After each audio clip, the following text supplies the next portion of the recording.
BJP को हराने के लिए एक बार फिर से इंडिया गठबंधन मंथन करने वाला है। जी हां, 6 दिसंबर को मीटिंग होने वाली थी, वो मीटिंग टल गई है।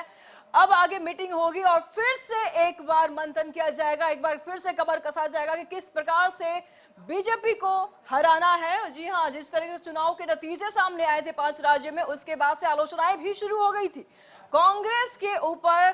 जो बाकी गठबंधन के दल के नेताओं की जो रवैया थे वो अटपटा सा नजर आ रहा था, लेकिन अब वही जेडीयू और आरजेडी के शीर्ष नेताओं ने भी उस वक्त नसीहत दी थी, लेकिन अब ये शीर्ष नेता यानी कि नीतीश कुमार और लालू प्रसाद यादव के भी सुर बदले बदले नजर आए।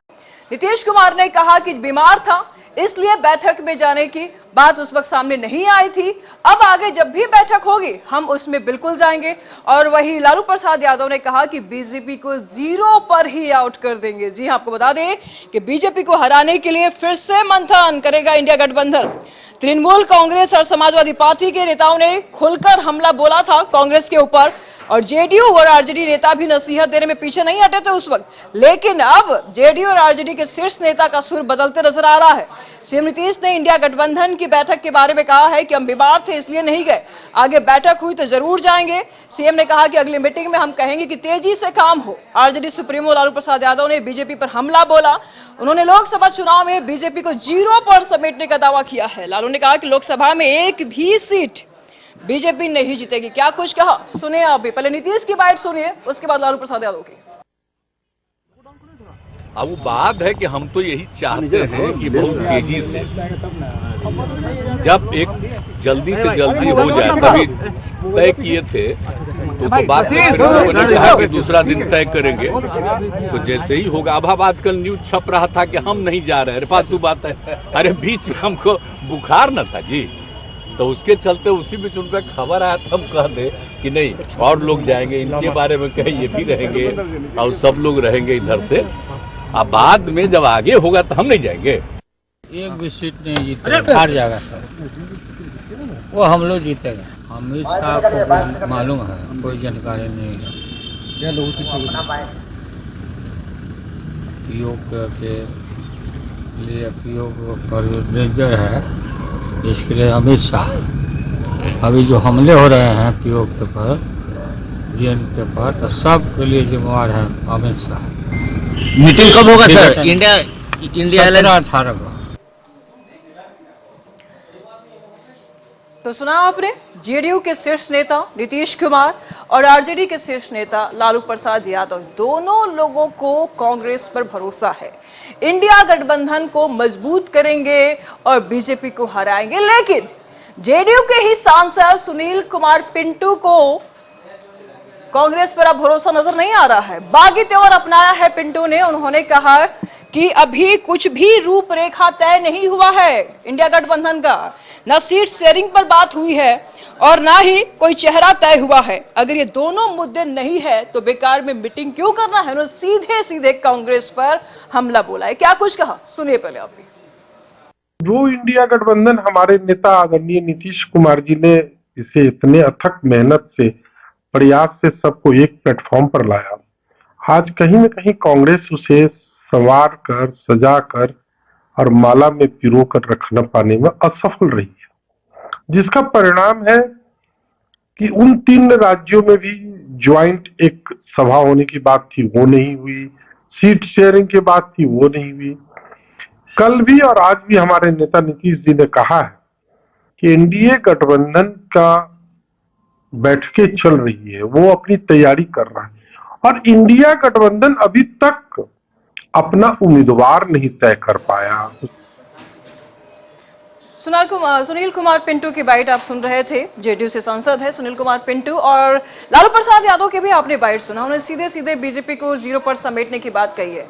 5 राज्यों के चुनाव से पहले भी उनको यही भरोसा था कि बीजेपी का खाता ही नहीं खुलेगा और इंडिया गठबंधन विजयी होगी, लेकिन नतीजा जो सामने आया वो सबको पता है।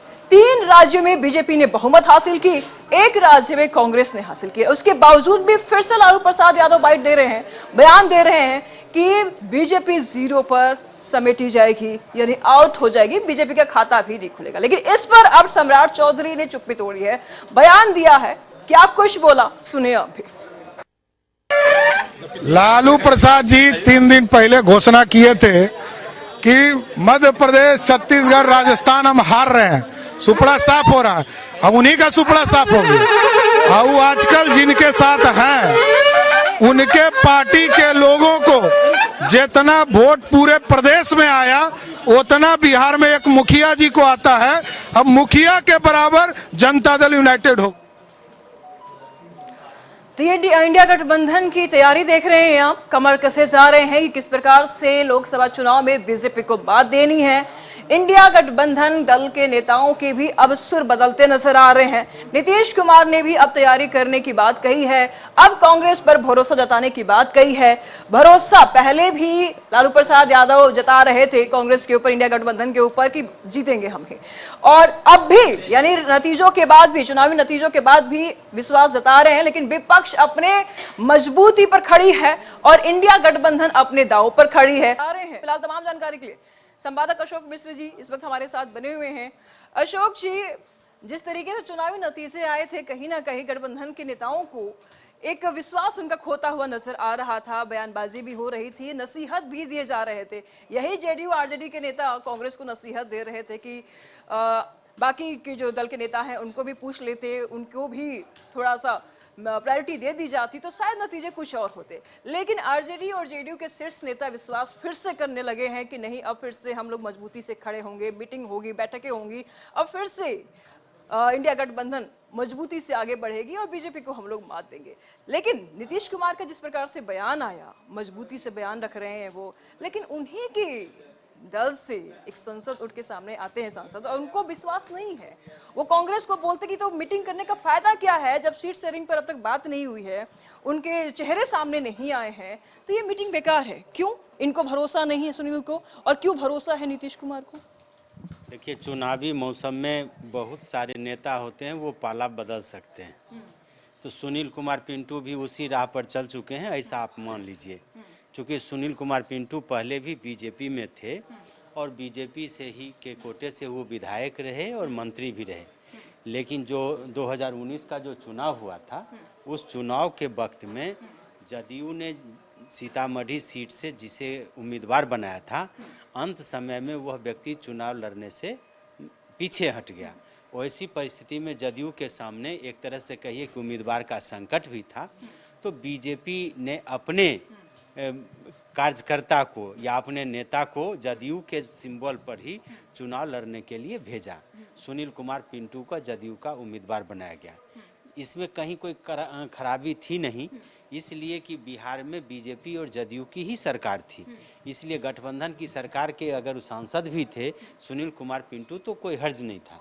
लेकिन अब बदल चुका है, सिनेरियो बदल गया है और बिहार में अब महागठबंधन की सरकार है और बीजेपी अब नीतीश कुमार के नंबर 1 दुश्मन है। वैसी परिस्थिति में सुनील कुमार पिंटू जानते हैं कि किस तरह से बीजेपी में यानी कि अपने पुराने घर में लौटना उनके लिए ज़्यादा महफूज होगा, और वो जानते हैं कि किस तरह से सीतामढ़ी की का जो एरिया है, वहाँ के जो मतदाता हैं उनका माइंड क्या है और बीजेपी से ही उनकी चुनावी नैया पार लग सकती है। इसलिए सुनील कुमार पिंटू लगातार हमला बोलते रहे। लेकिन सुनील कुमार पिंटू एक परहेज भी करते हैं कि आपने देखा होगा कि उन्होंने कभी मुख्यमंत्री नीतीश कुमार पर सीधा हमला नहीं किया है। तो वैसी परिस्थिति में आज का भी जो बयान है सुनील कुमार पिंटू का, उस बयान में साफ तौर पर उन्होंने कांग्रेस को टारगेट किया है और नीतीश को के खिलाफ बोलने से परहेज किया है। तो आप समझ लीजिए कि सुनील कुमार पिंटू कब पाला बदल लेंगे, कोई ठिकाना नहीं है। लेकिन दूसरी बात जो आपने कही कि नीतीश को भरोसा क्यों, तो नीतीश को भरोसा इसलिए है कि जिस समय ये रिजल्ट आया था, यानी कि 4 राज्यों के चुनाव परिणाम आए थे, तो उसके तुरंत बाद जो त्वरित प्रतिक्रिया आई थी गठबंधन के नेताओं का, तो उसमें आप देखिए चाहे केसी त्यागी हों, अशोक चौधरी हों, विजय कुमार चौधरी हों या जो भी नेता हैं, उन नेताओं ने जो बयान दिए थे, उस बयान में साफ तौर पर कहा गया था कि कांग्रेस की ये हार है और कांग्रेस ने गठबंधन दलों को अपने विश्वास में नहीं लिया। सीपीआई सीपीएम की सरकार है केरल में, वहाँ के मुख्यमंत्री ने भी यही आरोप लगाया था।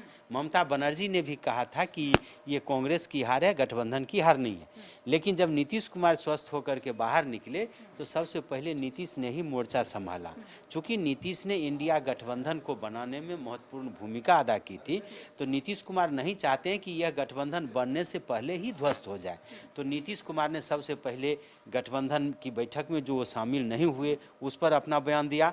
और दूसरी बात उन्होंने कही कि हार जीत लगा रहता है और कांग्रेस ने एक स्टेट में अपनी फतह भी हासिल की है। तो ऐसी परिस्थिति में नीतीश जब मोर्चा लेने के लिए आगे आए, उस समय तक लालू जी की भी कोई प्रतिक्रिया नहीं आई थी और तेजस्वी की भी कोई प्रतिक्रिया नहीं। लेकिन नीतीश ने जब मोर्चा संभाल लिया तो स्वाभाविक है ये संदेश दूर तक गया कि नीतीश कुमार अभी भी गठबंधन से निराश नहीं हुए हैं। नीतीश कुमार अभी भी मानते हैं कि अगर मिल करके लड़ाई लड़ी जाएगी तो फतह हासिल होगा। और यही वजह है कि नीतीश के बयान के दूसरे ही दिन आप देख लीजिए कि लालू जी का बयान आता है। और लालू के बयान के बाद अब ये तय मान लीजिए कि जो छोटी पार्टियां हैं, जो वामपंथी दल हों या जो भी हों, वो भी बिहार में कम से कम अब कांग्रेस के खिलाफ बोलने से वो परहेज करेगी। तो एक तरह से कहिए कि जो पिच ध्वस्त हो गया था पॉलिटिक्स का, उसको नीतीश ने फिर तैयार कर दिया। अशोक जी बिल्कुल आप सही कह रहे हैं, लेकिन लालू प्रसाद यादव के बयान की आप बात कर रहे हैं। 5 राज्यों में चुनाव से पहले भी उन्होंने बीजेपी को लेकर के ये बयान दिया था कि उनका तो खाता भी नहीं खुलेगा, 0 पर सिमट जाएंगे वो। ठीक है, नतीजा वहां की जनता ने ही उनका सवालों का जवाब दे दिया, उनके बयान का जवाब दे दिया। 3 राज्यों में बीजेपी जीत के सामने आई, 1 राज्य में कांग्रेस बनी। लालू प्रसाद की जो बयान सामने आया उसका नतीजा देखा, लेकिन नहीं उसका रिजल्ट देखा आपने, उनके आंसर्स देखे आपने। लेकिन फिर से नतीजे के बाद लालू प्रसाद यादव ये बयान दे रहे हैं कि फिर से बीजेपी लोकसभा चुनाव में कुछ नहीं कर पाएगी, 0 पर सिमट जाएगी। इतना कॉन्फिडेंस क्यों जबकि नतीजा सामने है? क्या लालू जी कह देंगे कि बीजेपी 2024 में आ जाएगी, इंडिया गठबंधन के सभी नेता हार जाएंगे? आपने लालू यादव को नहीं पहचाना है। आप बीजेपी के नेताओं के बयान को ही अगर देखिए तो सुशील कुमार मोदी जो उनके साथ रह चुके हैं, वो सुशील कुमार मोदी का बयान है कि लालू प्रसाद यादव जब सभी सीट हारते हैं तो कहते हैं कि हमारी सरकार बनेगी। और मेरे जैसा लोग तो प्रत्यक्षदर्शी है कि 2010 में जब लालू प्रसाद यादव विधानसभा का चुनाव अब उनके नेतृत्व में लड़ा जा रहा था, तो उनकी पत्नी राघोपुर से और सोनपुर से, दोनों जगह से राबड़ी देवी चुनाव हार रही थी। ये समझ लीजिए मात्र 22 सीटें लालू प्रसाद यादव की पार्टी को आई थी। लेकिन फिर भी लालू यादव अंततः जब तक पूरा रिजल्ट घोषित नहीं हुआ, उन्होंने कहा कि ये पहला रुझान है और अंततः हमारी सरकार बनेगी। तो लालू प्रसाद यादव वो नेता हैं कि विपरीत परिस्थिति में भी खड़ा रहना वो जानते हैं। और अभी अगर लालू प्रसाद यादव कह दें कि हाँ ये 3 राज्यों में जो चुनाव परिणाम आए हैं उसका असर 2024 के लोकसभा चुनाव पर पड़ेगा, तो फिर लालू चुनाव जीत पाएंगे क्या? इसलिए नेताओं के बयान ऐसे आ रहे हैं। बीजेपी के नेता नहीं दावा करते हैं क्या तेलंगाना में प्रधानमंत्री जी गए थे चुनाव प्रचार करने, तो क्या कह रहे थे कि बीजेपी यहाँ पे हार रही है? या तेलंगाना के जो तत्कालीन मुख्यमंत्री थे वो कह रहे थे कि हम हार रहे हैं? देखिए नेताओं का काम ही है दावे करना, और उस दावे पर मुहर जनता लगाती है। आज जनता ने कांग्रेस को हरा दिया है, बीजेपी की जीत हुई है, तो जनता का मुहर लग गया। कर्नाटक में प्रधानमंत्री नरेंद्र मोदी, अमित शाह जी और जेपी नड्डा तो दावा करते थे, लेकिन कर्नाटक में कांग्रेस की जीत हो गई, जनता ने कांग्रेस पर मुहर लगा दी। तेलंगाना में कांग्रेस पर मुहर लगा दी है। इसलिए नेताओं के ये बयान हैं, लेकिन इसके बावजूद भी कह सकते हैं कि ये नीतीश कुमार हों, लालू प्रसाद यादव हों या जितने भी नेता हैं विपक्ष में, वो ये मानते हैं कि अगर अलग अलग चुनाव लड़ेंगे तो उनकी दुर्गति और होगी। इसलिए वो मानते हैं कि देर सबेर जो भी हो महागठबंधन के सभी नेताओं को एक मंच पर आना चाहिए और मजबूत विपक्षी एकता बननी चाहिए, जिसका कि लाभ विपक्षी गठबंधन को मिल सके और बीजेपी को हराने में ये सफल हो सकें। जी।